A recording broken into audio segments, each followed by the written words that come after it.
I grew up in a rural area.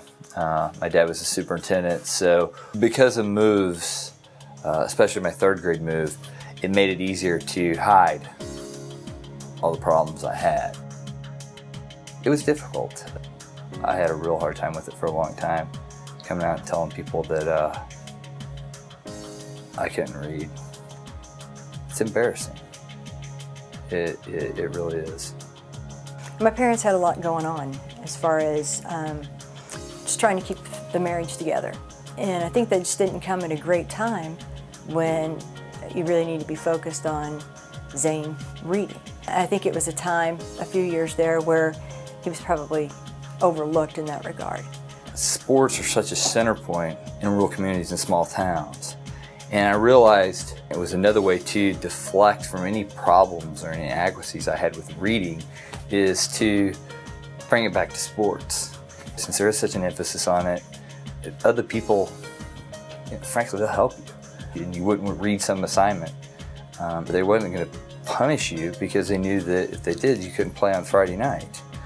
Here I am, a junior in high school, and I can't hardly read. They wanted to hide it and keep it under wraps too, because if they didn't, the next question was going to be, well, how do you get this far?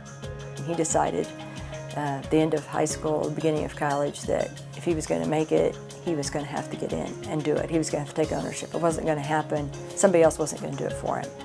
And so he got serious about doing it. When I first decided I was going to law school, most people were very negative about it, and we really took the position that, I wasn't going to be successful at it, and it was just really a waste of time and money.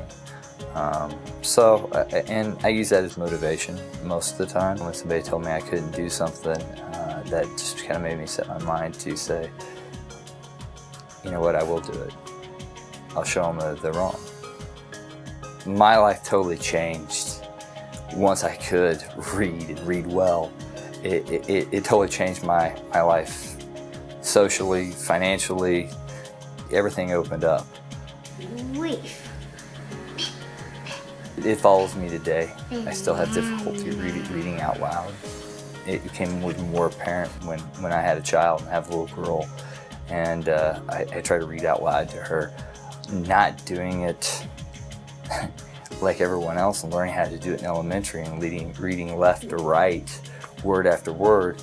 That's not really how I read. I wouldn't change what I went through and those problems that I had and not being in the struggles I had because they made me who I am.